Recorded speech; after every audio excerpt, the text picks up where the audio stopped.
आमच्या जवळ आले, त्यामुळे ते एक्झॅक्टली कुठून कुठून आले नाही सांगू शकत, कारण आम्ही तो पूर्ण ओपन मैदान आहे, तर चारी बाजूला लोकांच्या डेड बॉडीज पडल्या होत्या.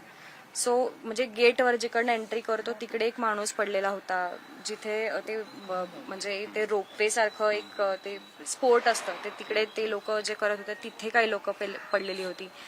तिकडे खायचे स्टॉल्स होते, तिथे काही लोकांना मारलं गेलं होतं. आता आम्ही जिथे थांबलो होतो ते स्टॉल्स होते लोकल लोकांचे, जिथे कपडे ते भाड्याने देतात शूटिंग करण्यासाठी.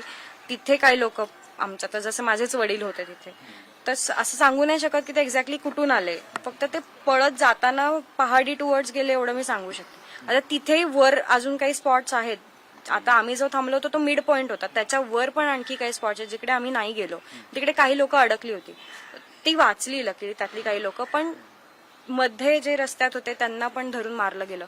सो सांगू नाही शकत की ते कुठून आले होते. किती होते साधारण, किती लोक होते? मी तरी 4-5 लोकांना पळत जाताना पाहिलं, पण ते एक्झॅक्टली किती नाही सांगू शकत. तुमची सुटका कशी झाली?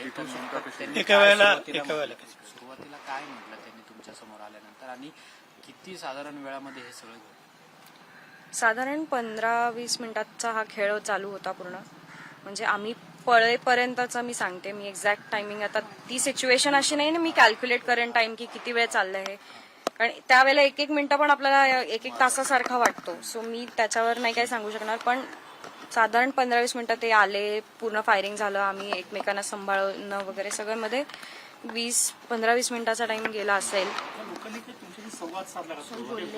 अतिरेकी होते, त्यांच्या हातात बंदुका होत्या, तुमच्याशी काय बोलले, काय त्यांनी? नाही, ते फक्त आम्हाला एवढंच बोलत होते की तुम्ही कलम वाचून दाखवा.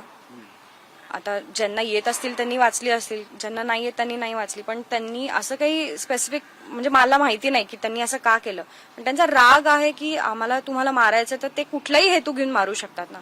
सो आपण स्पेसिफिकली नाही सांगू शकत की याच रिझनमुळे मारलंय किंवा कुठलं काही, आता त्यांच्या डोक्यात काय हे आपण नाही सांगू शकत.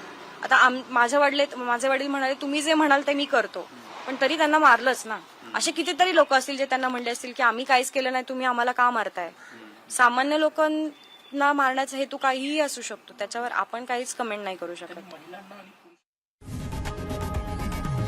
लोकशाही मराठी ऐका, पहा, जागरूक रहा.